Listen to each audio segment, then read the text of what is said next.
Thank you for joining us. Tonight we'll be discussing presidential campaign ads, present and past. And my name is Maisie Harris. I'm one of the photography curators in the Department of Photographs at the J. Paul Getty Museum. I first saw the work of tonight's panelists while I was doing research in the Getty Research Institute. I was preparing for an exhibition on images that have impacted American political life.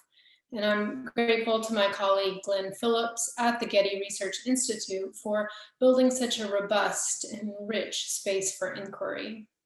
My exhibition on images of and as political protest will open when the museum reopens. It's appropriate that so many of us are tuning in from home on small screens because this program is very much about the ways in which American political life courses into our homes via small screens, television screens.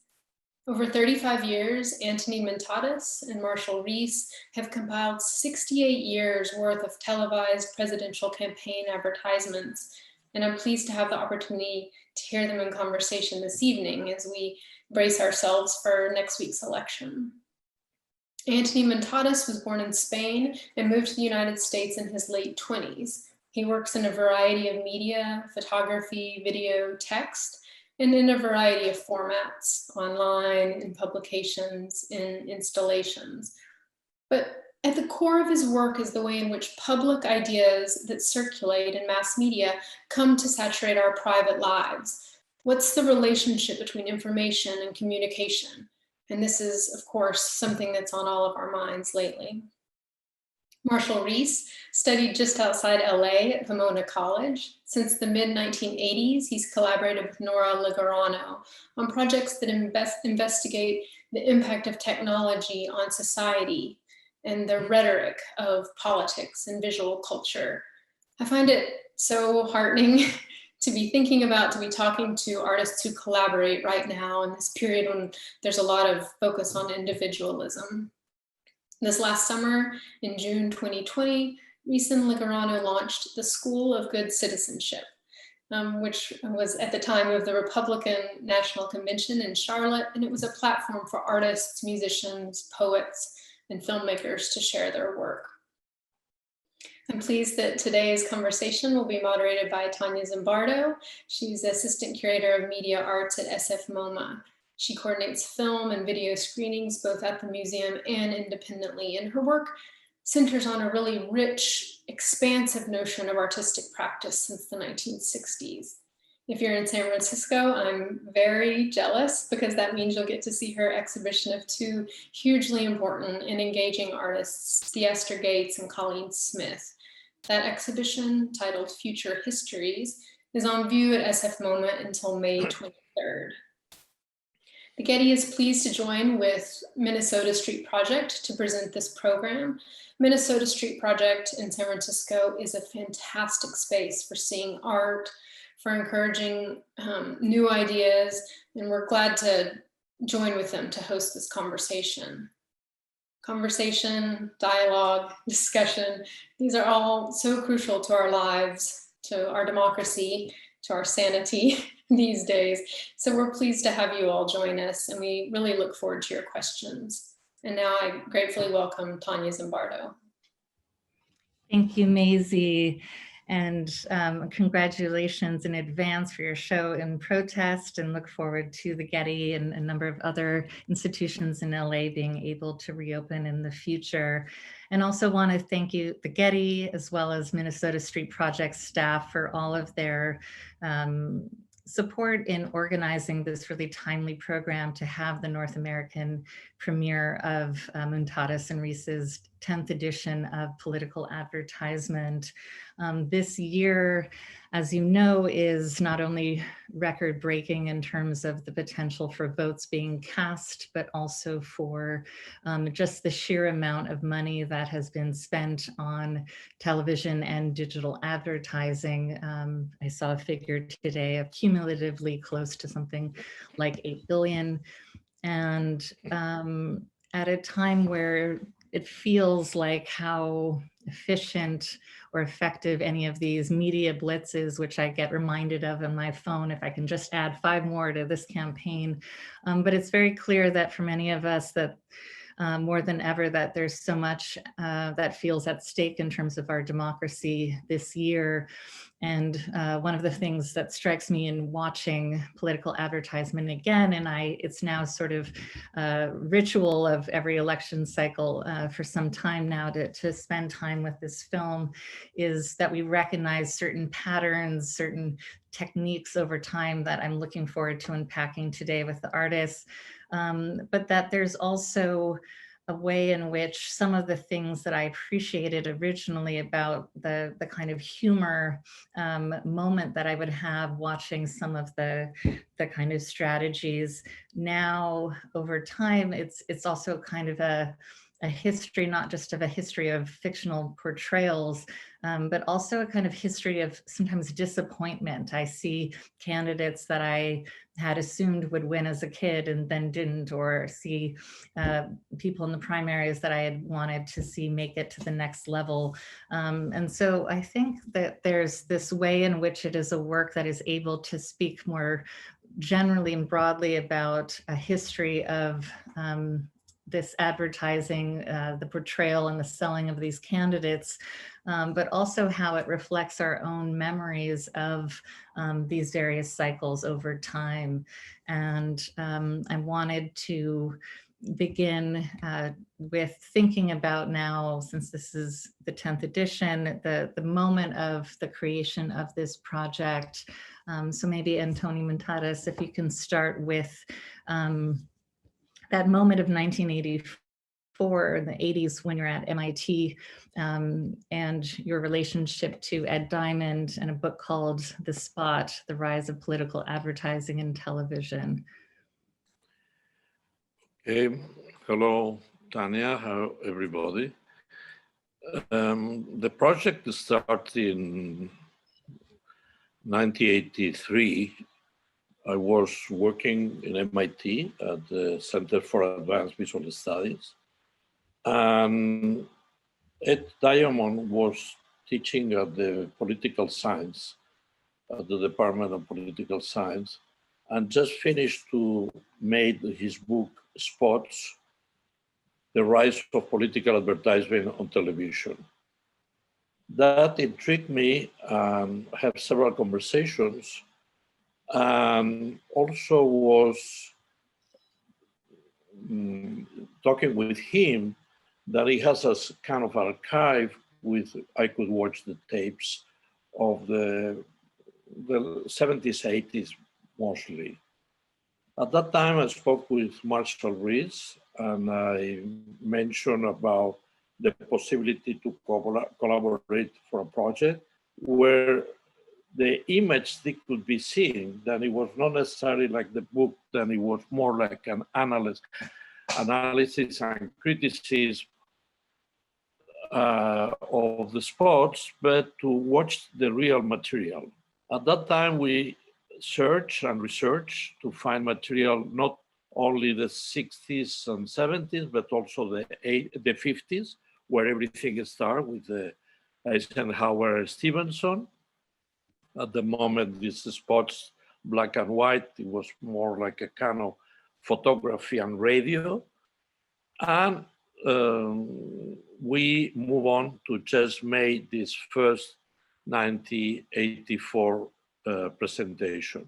I think the motivations, one of the motivations of doing this project was to see, after the Second World War in the 50s, how advertising was more informational than, in a way, the people see the products, I mean, the candidates. And with the time, all this information disappeared to go to much more seductive way of using the techniques of using in advertising commercials, and see how it was the intent to seduce and make the viewer to be voting in the direction they was understanding and wanted. But that it was really a big difference between the beginning information to the seduction propaganda aspect. I think it's where the propaganda it becomes more evident. No, it's amazing when you look at that first Eisenhower Answers America ads, which were developed by Rosser Reeves, who is known for those catchphrases like M&M's melt in your mouth, not in your hand, or Anacin for fast, fast relief, that there was a using this strength of admin and of how to package and sell. And so you have Eisenhower sort of charmingly reading off cue cards, and there's something about, although somewhat stiff and formulaic, that was incredibly effective of those ads. And now what strikes me is how much many of the ads are borrowing from language of sort of cinema trailers and some of these other media strategies, especially as you're saying with more of the idea around propaganda, as well as what we'll talk a bit about later, as well as the kind of emotional tenor that a lot of these are trying to capture and to instill in visitors or viewers. And I also think one of the strengths of the work that I've seen is its ability to not only work within sort of a history of artists who are appropriating material from, you know, media and from cinema, but also how I know so many educators across very different disciplines, from cultural anthropology to political science, who have used this really as a key teaching tool for media literacy over the years. And to be able to, I think, in the way that you guys have structured the work, to be able to sort of step back and then see some of these sort of techniques and also image strategies at play. Can you say a bit, Marshall, about the production of that first tape and the sort of context of Reagan's reelection? Sure. Thank you, Tanya. It's a pleasure to be with you tonight, and MSP, and also the Getty for the premiere of Political Advertisement. You know, I was living in Spain in the early 80s, and that's where I met Montadas, and he showed me a rough cut that he was working on, and I remember responding very viscerally to the spots. And then later he asked me to work with him on it, which was very exciting for me. I think that part of I think it's important to remember or to consider that in the early 80s, many artists were looking at media for inspiration and ways to comment on it. And so that the primacy of the film image and television images were really important for all of us to look at. I also think, you know, that was very apparent to all of us was that Ronald Reagan was our first Hollywood president. So then all these ideas about reality and fiction come to play. I mean, Reagan would often, in his speeches, misremember things, and some of his most memorable lines were fictitious and came from his past roles. So I think that all of this was in our minds as we were, you know, working on this, and particularly his re-election campaign in 1984, which I think took the primacy of the image, the way it was, the way material was edited, the way it was presented, to a whole nother level. And I remember that the Morning in America spot, which was produced by the Tuesday team, a group of West Coast advertising people, was thought of, well, was compared to soft drink ads. And I think that it's the softness, you know, which we hadn't seen at that point. Yeah. Well, thank you. And I think we'll share that ad now. And also wanted to mention for everyone to use the Q&A function. So we'll have questions at the end, but also we'll be including them throughout.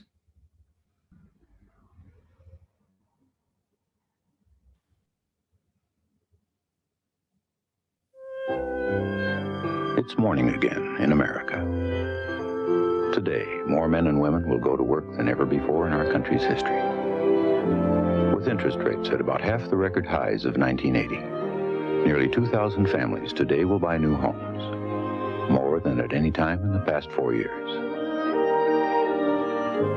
This afternoon, 6,500 young men and women will be married. And with inflation at less than half of what it was just 4 years ago, they can look forward with confidence to the future. It's morning again in America. And under the leadership of President Reagan, our country is prouder and stronger and better. Why would we ever want to return to where we were less than 4 short years ago?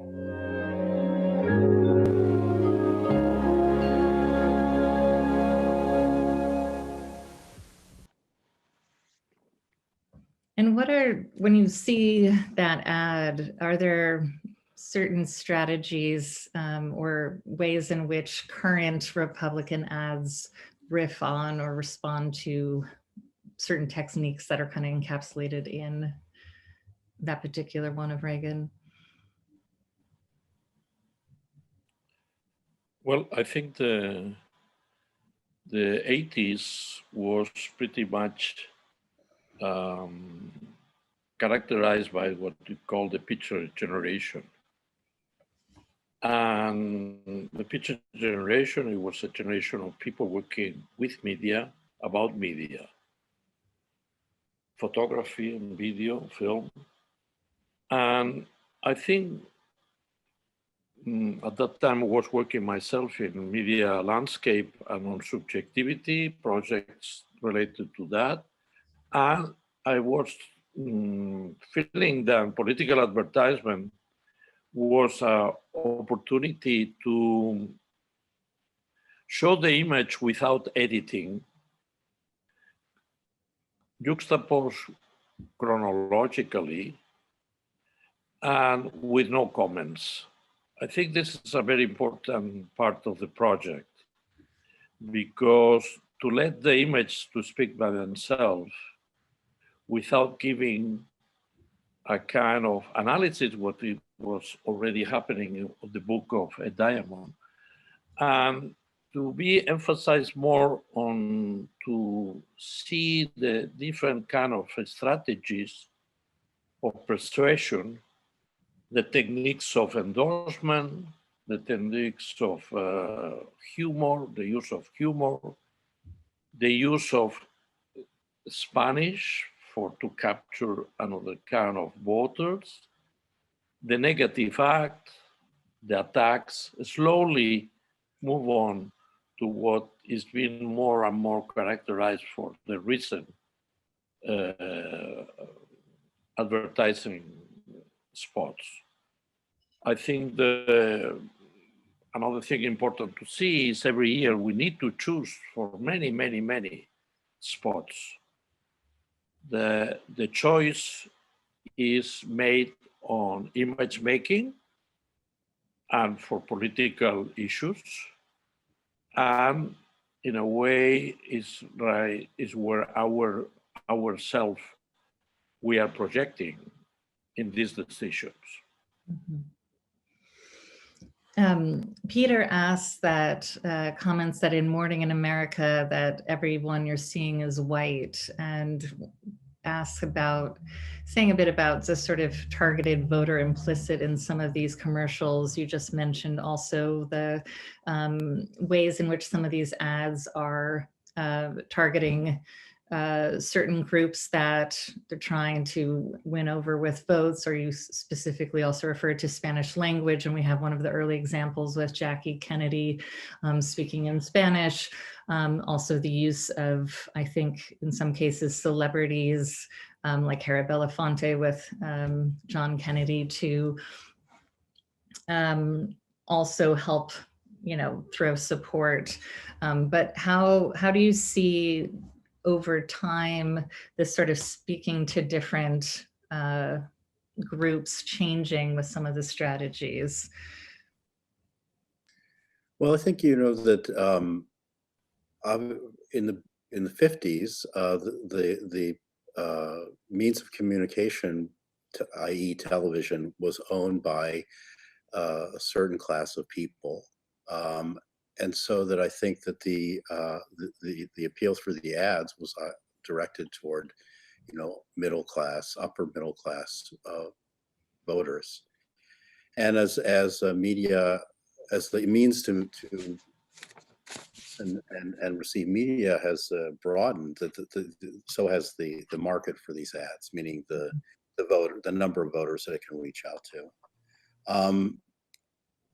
I think I just want to go back for a minute to Morning in America, because I think that as we've seen, and the way that we've edited the tape, Morning in America has become kind of a meme, where I mean it's like almost like the Ad Men television show, where it's calling back a certain level of production that I think candidates continually want to refer to. There was also a sense of optimism in 1984 that now when the Morning of America is recalled, it's to show how much we've fallen from that moment. Yeah, no, I mean, with some of these ads, especially more recent ones, it feels like there is at times a sort of window into a parallel universe where, Trump is downplaying coronavirus, or that there's claims that the economy is better than it is, or you're aware of this sort of key images that appear again and again, both in the positive as well as in attack ads, that are trying to kind of, in different ways, speak to ideas of what an America is. And we have a question about, do you know, in terms of Morning in America, say a little bit about like the original market in terms of how that campaign was run? Regrettably, no. I have no idea what media markets it ran in. I imagine it was pretty broad, though. Yeah. And with some of the other ads that have become so iconic, like the Daisy ad, I think originally, from what I understand, only ran like a single time, but has become a sort of key idea of one of the first ads that are really about sort of fear. And I was wondering if you could say a little bit about that particular work, which is iconic. Yeah, well, mentioning the different aspects of how the advertisement is built, I think the motion of fear is being exploited through the years. I mean, obviously, the Daisy spot is very well known. 1964 was a Johnson spot. But I would say that this is a recurrent thing when Nixon used the spots about domestic violence, where you could see practically a spot that it could be made by Hitchcock. Mm-hmm. With a sense of fear, expecting in a kind of obscure situation. And also, I think the Bush used the concept and the emotion of fear in some of the ads, in where the strong image of a close-up appear in a way to interrelate it with the audience. The Bush Jr. also, considering the 2001 attack to the towers, it was creating a instrumental situation where fear he was using too. That it's always been through the years, and obviously it's something that part of the techniques to connect emotionally with the viewer. I think if we could see the Daisy ad, it will be interesting. Let's do that. Yes. 1, 2, 3, 4, 5, 7, 6, 8, 9, 10, 9, 8, 7, 6, 5, 4, 3, 2, 1. These are the stakes. To make a world in which all of God's children can live, or to go into the dark. We must either love each other, or we must die. Vote for President Johnson on November 3rd. The stakes are too high for you to stay home. And what was your first encounter with this spot? Because I think now so many of us, experience it through citation, or it has this sort of afterlife on YouTube and through other video sharing, Library of Congress. But do you recall sort of when you first, was it through this research of Ed Diamond that it was sort of brought to light again, or at that time, how did this particular one, which I think has become such a key example, was something that you learned about? Well, I think this spot was strongly appears because I think it was in the way how it was produced at that time, still the black and white, Mm-hmm. but with certain techniques that it was very move on from the difference of the 50s, where, as I said before, nearly was a continuation on radio and photography. I think the moving image, the appropriation of certain kind of elements that already created that emotional situation, it was really strong. I think the 50s, when research appeared, it was much more ingenuous. I think it was more festive. The Kennedy ads, the Stevenson ads, they were really like a way optimistic. As I think we've been discussing with Marshall, cycles of optimism and pessimistic appear through the years, and that is also referring to the history of the commercials. Yeah, that's true. But I think that the Daisy spot, as Tony mentions, that in political advertisement, and there's a big shift that we point out between the films of the spots of the 50s and 1960, especially the Kennedy spot, with such a dynamic cutting and camera movements and very graphic, and the Kennedy soundtrack.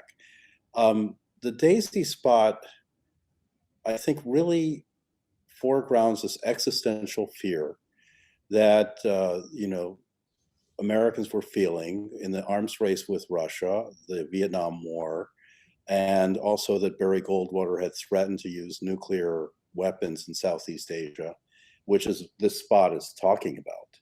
But I think that what I find interesting, like Morning in America, this spot also is a meme of a sort. Bob Dole kind of reused it in 1996, except it was no longer about nuclear weapons. It was the threat of drugs and adolescent youths, school kids. But what I think is important, what I think is really major about the Daisy spot are two things: the soundtrack, which, and almost if you listen to any of the other spots, except for a few of them, the sound is not as not the primacy, not the main, doesn't have the effect that this does. And that was produced by Tony Schwartz, who was a radio producer and also is credited with as being the producer of the spot, who always thought that the soundtrack was what people remembered. And so if you look at the other spots that he produced that we've anthologized, the soundtrack is really significant. And the other thing that I learned about it is that Johnson recites a line from W.H. Auden at the end of the poem. We must all love each other or we must die. And to me, that blows my mind, you know, that you have, you know, Auden in this kind of media. We have a question about whether political advertising in that era had specific markets the way that Hollywood film did in the 50s, that there might be different versions or edits that were played in different areas. Was that the case? I know that there was certainly, now we know ads that only are maybe created for certain battleground states or certain types of programming that it, and one of the things that we learn often through this work is of seeing ads that we have not been aware of, for example, because they played elsewhere. I think the sports commercials, they have, it's a genre in itself. It's a format, 30 seconds, 1 minute. Then, of course, you could use maybe techniques sometimes of the beginning of camera in the street, interviews, or what I think the way how the commercial that was made, it was really more like a kind of sense of based on certain kind of documentary style. But I think, and this is important to consider, that it's a format in itself where it has to synthesize in 30 seconds or 60 seconds all the information the political parties want through the art director and through the political advisor. I think these three elements that I think are important. And maybe later I could bring the idea about the role of the political advisor. Then I think it's an important role because it's invisible. I think it's visible the art director, it's visible the interest of the parties to convey all the information and the ideas, but it's some invisible aspects there that are important ideologically and only has a view on the realization from the commercial aspects. And do you think that there's also, in addition to sort of advising, that there's now more dialogue with polls and other forms of, like, ads are being catered to certain information or stories that are coming out? Because it does seem like there's also a cycle of, you know, the ads, you know, ads addressing a certain topic, and then the news coverage of those ads themselves as well now, as well as their kind of diffusion through the internet. But sometimes they're working as a series to address to the issues, and one commercial is part of a series of maybe 5 or 6. They are dealing with the different aspects of economy, or civil rights, violence, etc., etc. And I think in a way, I think the production of these ads, that are functioning more considering they are serious and it's a package, than to see their spots that are independent by themselves. It's a family of spots. And of course, in our interest, this disappear because we choose the ones we consider they are the more significant. I was curious about the process, because there's a sort of corpus that remains the same, and then a process of, with every election cycle, re-editing and a focus on both the primaries as well as the general election and the selection of those candidates. Just what some of the, sort of process of the two of you collaborating on making decisions when there are also so many now, the range of ads out there. Could you just say a little bit about how the two of you begin sharing and gathering this material? Well, over the last few years, the last few election cycles, I mean, the amount of ads that are produced have grown and grown. I mean, also our access to them has grown too, through the internet and through certain archives. But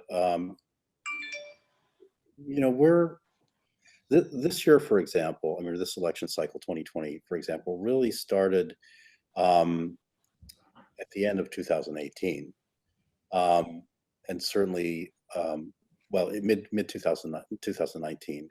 And so we've started to look at, I mean, we became aware of certain spots. And I think by the fall of 2019, there was starting to be some media produced, because the first primaries are in January, February, and the candidates are already jockeying for position. What I think was significant this year is that two candidates produced advertising for the Super Bowl, which had never been done before. And the Super Bowl is extremely expensive real estate on broadcast television. And so that it costs an incredible amount of money to run the ads. And that was Donald Trump and also Mike Bloomberg. And I mean, Mike Bloomberg did it, and Donald Trump, tried to one-up him on it. So, we're looking at this, and then we're, as we get the material, we share it. And then we both, Montadas will look at it, and then we'll come back and we'll discuss it, and we'll winnow out what things make sense. I mean, we try to keep it the chronology and narrative of how the candidates are appearing in the primaries. So, and when they leave. Yeah, the primaries aspect is important, because to include the primaries, because some of these candidates disappear and reappear later, like that, through the years. Like that is an interesting background to see how the politics functioning and how what a candidate is not win the election, but the years after it becomes an important role as president or vice president. And I think this year is a clear example of that. I mean, for example, these candidates that appear and disappear, one of the comic elements in the film is the continual appearance of Pat Buchanan. You see it first, and it's in the context of an ad in 1992 about the morality of funding obscene art, criticism about George Herbert Walker Bush, and then later it's about immigration in 2000, and then still later it's about school prayer. But Buchanan keeps coming back. He's pushing these extreme conservative ideas, and it becomes, I mean, it's sort of humorous in a certain way, even though the impact is great.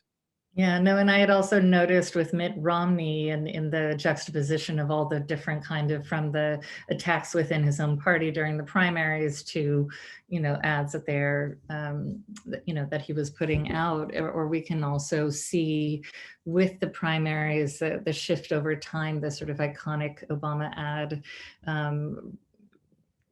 using the reference of computer ads and the positioning Obama as essentially Mac and Hillary as a PC, but how effective that and different that type of ad was than some of the others that we have seen, and this time was certainly was aware of also with some of the ads that you chose, the focus on the recent uprisings and how those are portrayed in some of the anti-Biden ads, and this kind of history within riots and from the 60s, that there was this sort of links that are then made between different types of ads that you guys have chosen over time.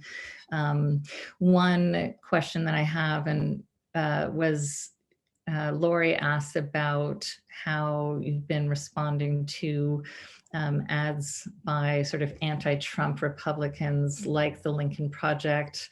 And I mean, we could also point to, Biden's use of Cindy McCain as the first ad this season of just, is that a sort of more new phenomenon of having ads that are not coming necessarily from a party, but are sort of criticism within, what would have been originally the target group?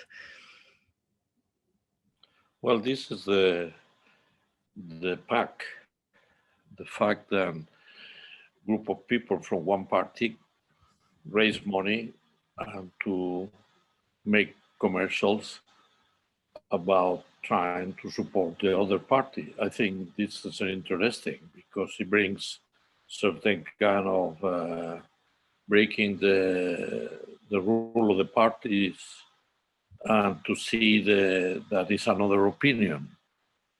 I think that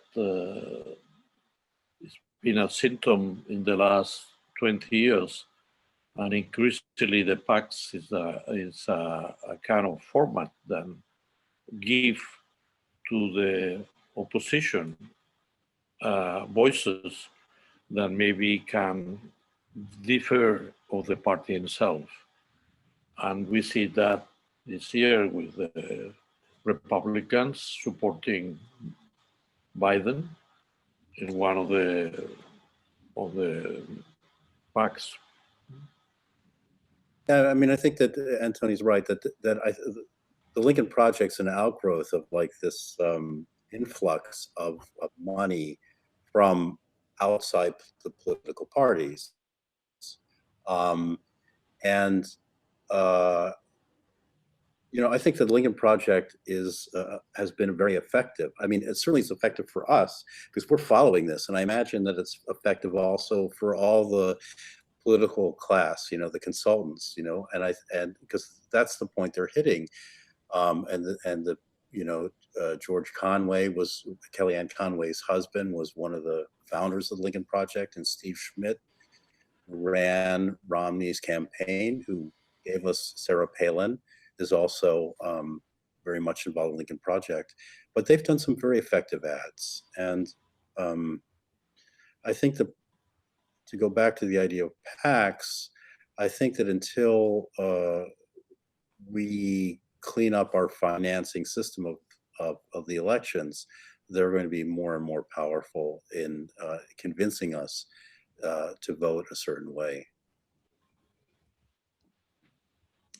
Can you say a bit about sort of efforts to regulate and sort of the challenge that has come with, for example, Citizens United, to being able to put a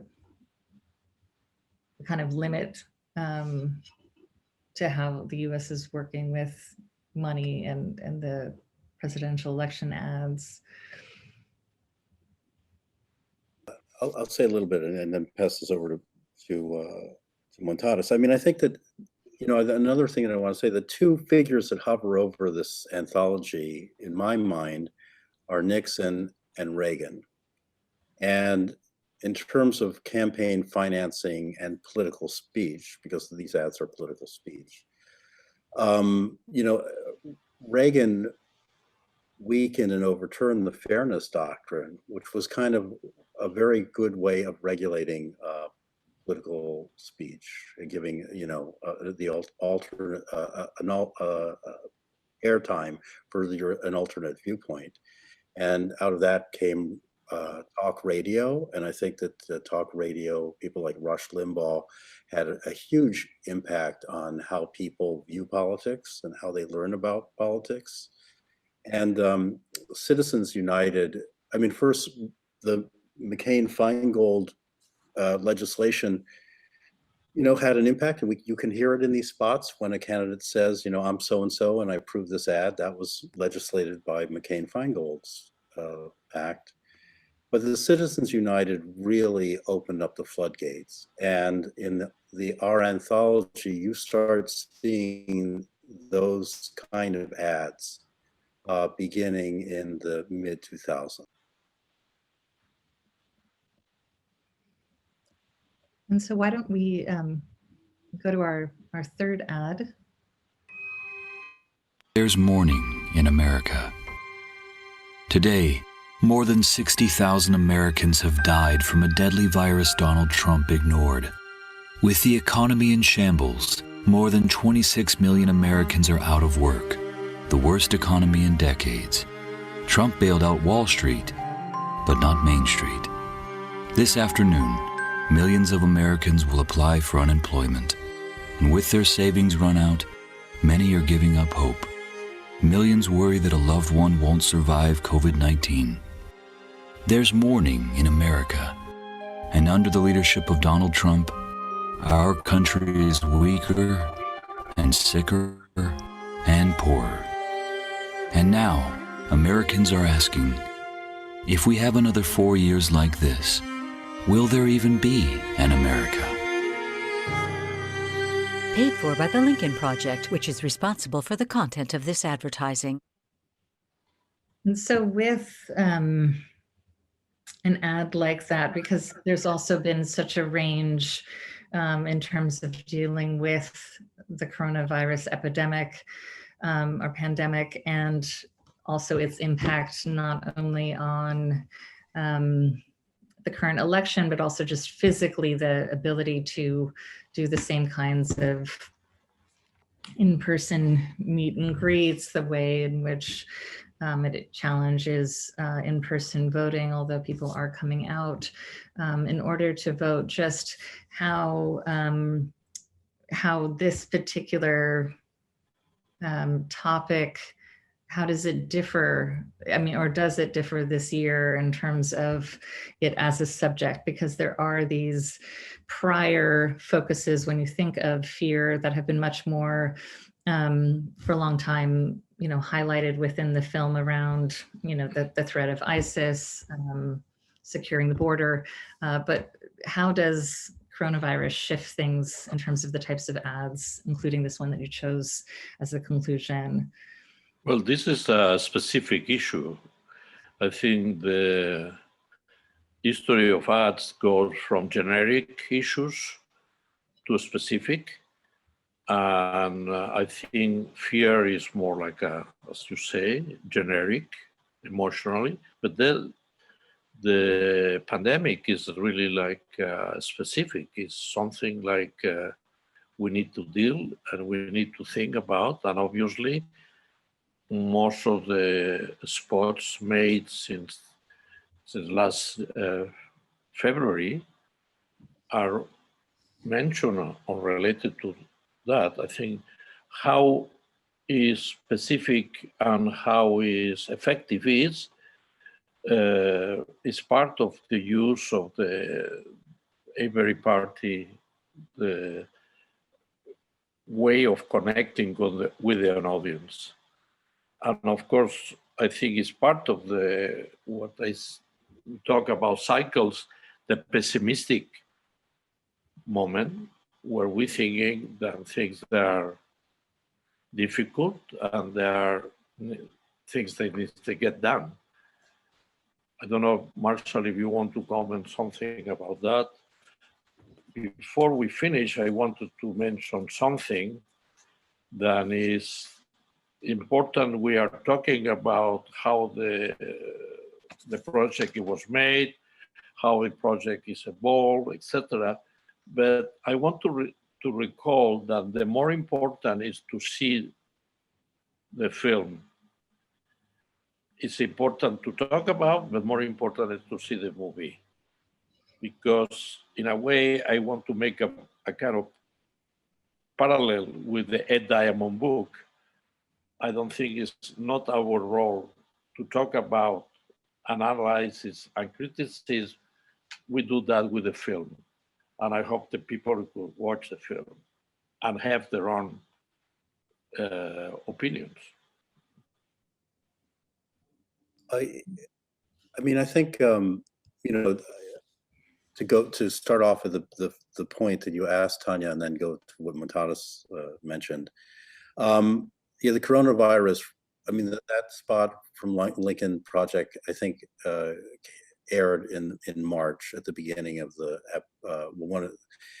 at the early stages of the pandemic, and there were numbers of spots about the coronavirus, and I think that what it does is it stresses, you know, our mortality and the impact that that administrations have on our well-being in ways that make a real connection that usually is more abstract.